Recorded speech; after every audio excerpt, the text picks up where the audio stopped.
Now to the big story of the day. A day after Congress party targeted Defence Minister Rajnath Singh for conducting a Shastra Puja, which is worshipping the weapons and tools on the Rafale aircraft, Home Minister Amit Shah, raising this issue in one of his political rallies, tore into the Congress party, claiming that Congress is now against Indian traditions.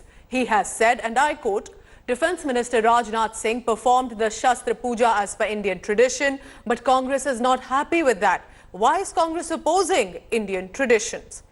Now remember, the Congress leader Sandeep Dixit has slammed Modi government, saying there is no link between Vijay Dashmi and the Rafale aircraft. He questioned the government, asking why an aircraft for the Indian Air Force was being linked to a festival. देश के रक्षा मंत्री Rafale को शामिल करने के लिए विजयादशमी के दिन फ्रांस की भूमि पर गए, उन्हें राफेल के आयुधों का शस्त्र पूजन किया और यहां कांग्रेस वालों को बहुत बुरा लग गया। भाई इतने सारे कैथल वाले हैं, मुझे बताओ विजयादशमी के दिन शस्त्र पूजन करते हैं या नहीं करते हैं? जरा जोर से बोलो, करते हैं या नहीं करते हैं? ये परंपरा को चालू रखनी चाहिए या नहीं रखनी चाहिए? मैं इनको कहना चाहता हूं, तनिक रात को सोचा करो किस चीज का विरोध करते हैं, किसका नहीं करते। Some kind of a deep-seated inferiority our traditions and our cultures that some people are going against. I think it's just plain wrong. I think we should recognize that we have certain cultures and traditions that we should cherish. कोई ऐसा वहाँ जाके उसको एक दिखावा करके कोई नहीं लाया। हर आदमी वो डिफेंस जितने भी हमारे मार्शल्स हैं या कमांडर्स हैं, जो के एयर मार्शल्स हैं, वो लोग इसको देखते हैं, अच्छा है बुरा है उठे।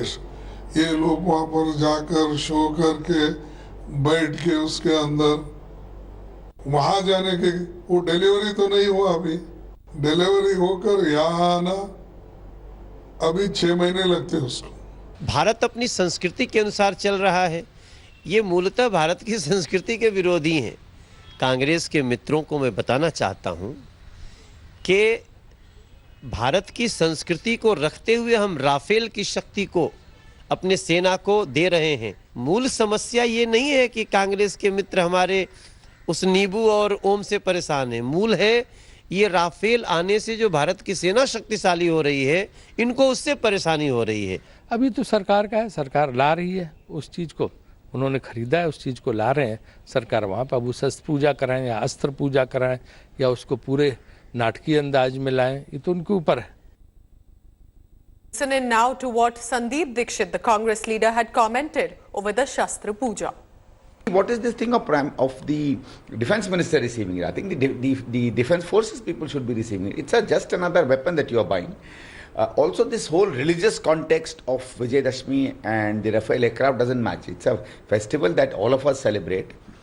Why do you have to link it with coming in of an aircraft or not coming in of an aircraft? This is the whole problem with this government. You dramatize and make a drama of everything without any substantive work. So even the defence minister had also made a mention of the Vijay Dashmi festival in his speech in Merignac to highlight how the Rafale was being handed over to India on an auspicious day. Listen in. आज भारत में दशहरे का उत्सव है, जिसे विजयदशमी भी कहते हैं, जिसे हम बुराई पर अच्छाई के जीत के रूप में मनाते हैं। आज भारत का 87वां वायु सेना दिवस भी है, इसलिए आज का दिन कई तरीकों से प्रतीकात्मक है। जैसा कि आप सभी जानते हैं कि 36 रफाल एयरक्राफ्ट प्रोक्योरमेंट के लिए भारत और फ्रांस के बीच इंटर गवर्नमेंटल एग्रीमेंट पर 23 सितंबर 2016 को हस्ताक्षर किए गए थे। इस महत्वपूर्ण प्रोजेक्ट के स्मूथ इंप्लीमेंटेशन को सुनिश्चित करने हेतु हमारी रफाल प्रोजेक्ट मॉनिटरिंग टीम को फ्रांस में अगस्त 2017 से तैनात किया गया है। मुझे यह जानकर प्रसन्नता है कि रफाल एयरक्राफ्ट की डिलीवरी निर्धारित समय से हो रही है और यह विमान हमारी वायुसेना की शक्ति में वृद्धि लाएगा। All right, to give us further details on that, Poulomi Saha joins me live. So, Poulomi, one, is this an unprecedented attempt that has taken place of this Shastra Puja on the aircraft? And importantly, why is this becoming such a controversy? Well, basically, the Congress is saying that this government is trying to dramatize every event and is trying to link a festival with the induction of an aircraft into the Indian Air Force. So this is something which the Congress is alleging, but the government's position is very clear. It was a very auspicious occasion yesterday. The defense minister was in France himself to take a delivery of the first Rafale aircraft, and hence he performed the Shastra Puja, which is part of Indian culture and tradition. And why is the Congress party, they ask, so perturbed by it? Because this is part of Indian culture and tradition. Unless they are completely admonishing Indian culture and tradition, they shouldn't be baffled that the defense minister conducted this Shastra Puja, which is part of tradition. So the central government is, like you said, is obviously, making no bones about the fact that they conducted this puja. It has obviously been reiterated again by the Home Minister while he is, of course, on election campaign in the state of Haryana. But the Congress, of course, seeming to suggest that this is all dramatization and this is not going to fool the public at the end of the day. Poulomi, thank you so much for giving us all these details. And this is, of course, the new emerging controversy.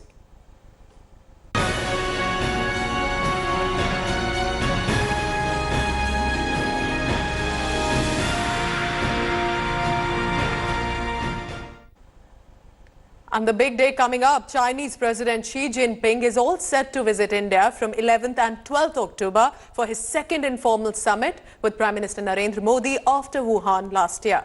This will be Modi and Xi Jinping's second informal summit and third since Modi was re-elected as the Prime Minister in May 2019. Now, this meeting will be held in Tamil Nadu's coastal town, Mamallapuram. Terror will be the big focus area of Modi-Xi Jinping's bilateral, and the two leaders will discuss terror training and terror financing and any other support to terror groups. India-China joint anti-terror exercise is also on the cards in December this year. Now, according to sources telling India Today, during this summit, Modi and Xi Jinping will also discuss the issue of trade. The trade talks are likely to focus on bridging the deficit over tariff. It is a welcomable thing that's happening for Tamil Nadu. In fact, Chinese newspapers have categorically told that it is the Prime Minister of China, the President or the head of the state of China, he has decided to come to Tamil Nadu, especially to Mahabalipuram. And it is something that we are from Tamil Nadu and we should be very proud of it. The meeting is going to be there for 2 days and various issues, including the trade ties and international affairs, will be discussed. And I am confident that a good relationship will be nurtured in future. It's a historic moment, and it's a great privilege for the state of Tamil Nadu to host a historic meeting between the Prime Minister of India and the Premier of China. And our leader, Mr. M.K. Stalin, has highlighted this and has welcomed wholeheartedly the Chinese Premier to our state. And he has also thanked the BJP government and the Prime Minister for selecting Tamil Nadu as a venue for this historic meeting.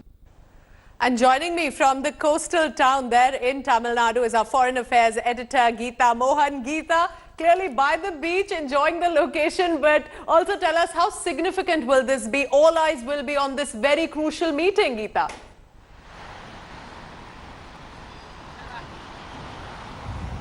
Well, that's right. Just choosing the state of Tamil Nadu itself shows the kind of political decision that has been taken by Prime Minister Modi and his administration. Having said that, this is the scenic beauty that the two leaders are really going to enjoy, Puja. Wuhan was a historical city.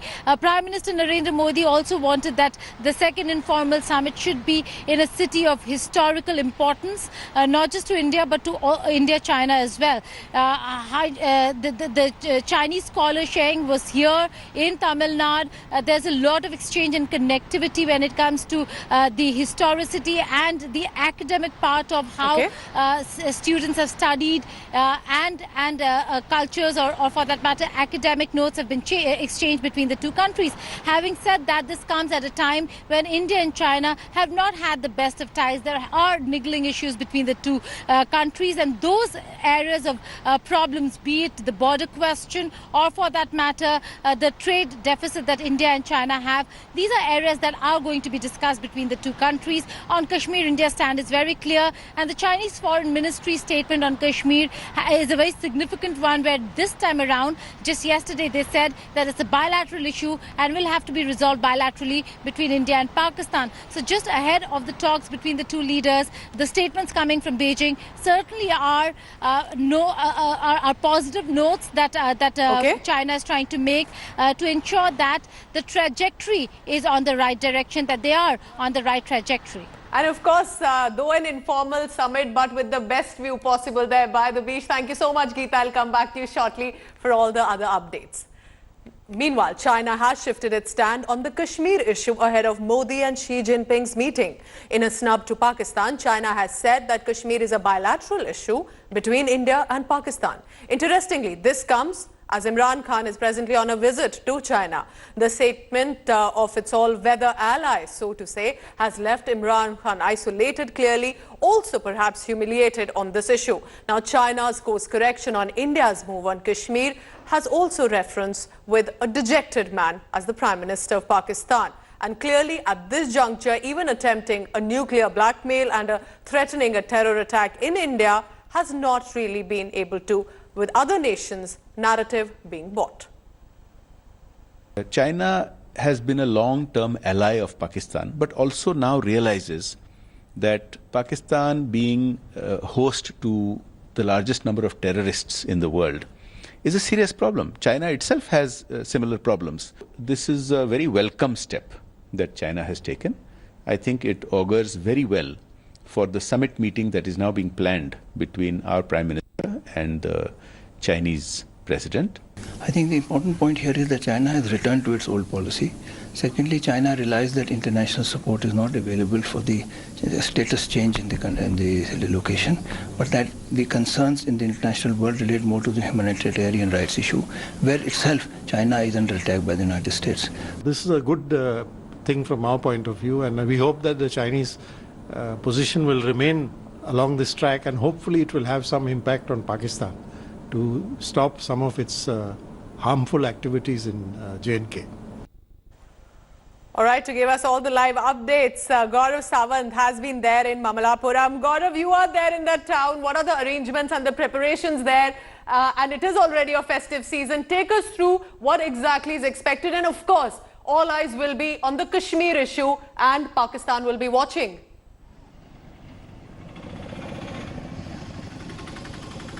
You know, the effort in this second informal visit of the Chinese President Xi Jinping and his interaction with Prime Minister Narendra Modi is to rekindle the ancient civilizational ties between India and China. So we are at the entrance of Mamlapuram, earlier known as Mahabalipuram, 55 kilometers from Chennai. This is a very prominent coastal port town. Ancient civilizational links with China dating back 2,000 years. Huanshan, of course, came to India in the 7th century AD, welcomed, we are told, according to history books, by the Pallav king Mahendra Varman here in the 7th century AD, where Kanchipuram, some 50 kilometers from here, was the capital of the Pallav Empire. But this place has a lot of link between India and China. Now, historians and archaeologists say that Indian coins or the coins of the Pallav Empire were found in China. There are also, writings, historical writings that talk of trade ties between the Pallav Empire and the Dragon Empire in the Dragon City in China. Now, those relationships, those ties, India and China will try to rekindle once again. Will that be possible? As you very rightly pointed out, Kashmir is one issue that will be on the table. Counter-terror operations will be on the table. And the ball very clearly will be in the Chinese President Xi Jinping's court. Whether he looks at India-China relations bilaterally as good for both the countries, or whether he continues to look at it through the Pakistani prism or Pakistan state-sponsored terror's prism. So a lot depends on that informal interaction between Prime Minister Narendra Modi and the Chinese President Xi Jinping. All right, so there will be history and there will be the present political scenario as well. Gaurav Sawant, our senior executive editor, getting us all the latest. Gaurav, I'll come back to you very shortly. Now, meanwhile, preparations are underway from Chennai to Mamallapuram to welcome Chinese President Xi Jinping. He will be meeting Prime Minister Narendra Modi for a second informal summit. Now, Xi Jinping will arrive in Chennai on October 11th and security measures are already in place from the airport to the coastal town of Mamallapuram, which is at a distance of about 55 kilometers. Now, Chennai airspace will be shut down for 10 to 15 minutes before Xi Jinping's arrival. India Today, getting you all the latest and the ground report as well. We are around 30 kilometers before Mamallapuram on the East Coast Road. Now the route the Chinese President Xi Jinping is to take is the old Mahabalipuram Road, then onto the East Coast Road and straight off to Mamallapuram. Now you have police, heavy police patrolling along these roads. Every 50 meters there's one police personnel kept there to patrol the roads. Also work going on like this. What we do know is that around 500 workers were working alongside removing the shrubs, cutting the grass, cutting those extra branches off trees to ensure that the entire road is cleaned up. Even earth movers are being used in places where the growth is very thick. Places where there is open construction, they're putting in railings and they're closing up the place. Buses are going to be limited and also no buses entering Mamallapuram the days the high-level meet is to happen.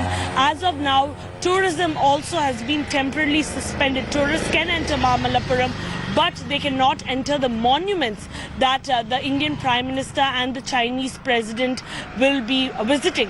What we do know is that people who work in Mamallapuram and people who come to use the East Coast Road and the OMR and head into the city, into Chennai, are a little bit worried about whether there will be any traffic restrictions placed on them on Friday and Saturday when this high-level meet is to take place. With video journalist Daniel Kanagaraj, this is Shalini Lobo for India Today. All right, that is Shalini Lobo's ground report from Mamallapuram. But remember, ahead of the Prime Minister's informal meeting with Chinese President Xi Jinping, preparations are on in a full swing at Tamil Nadu's historic Mamallapuram. However, the tourists in the area are a hassled lot because several historic sites have been closed down temporarily to prepare for the visit of Modi and Xi Jinping.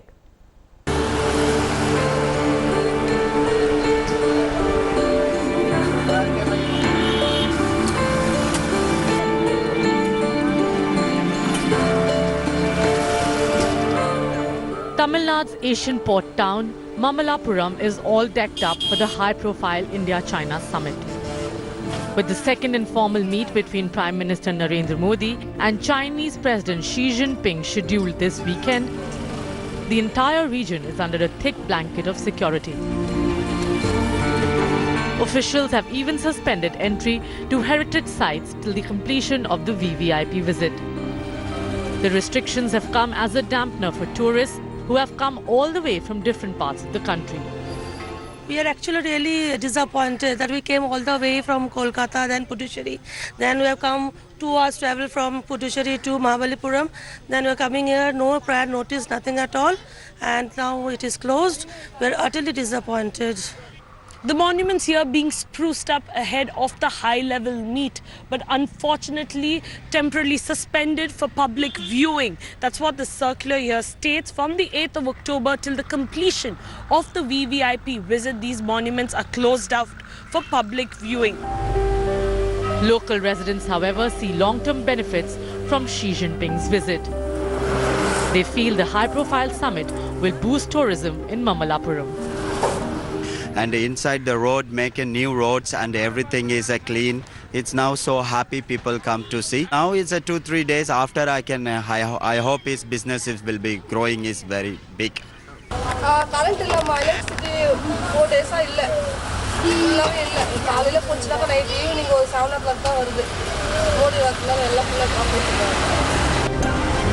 There was already a ban on surfing from Mamallapuram to Kovalam for the last 3 weeks. The security measure will be lifted only after the summit is over. Till then, Mamallapuram will be heavily guarded. With Shalini Lobo, Bureau Report, India Today. So clearly Mamallapuram will be the highlight for the next few days. Thanks for watching the video. For more such news and updates, please like, share and subscribe to India Today. Also check out our other great videos from our channel. We know you would love to.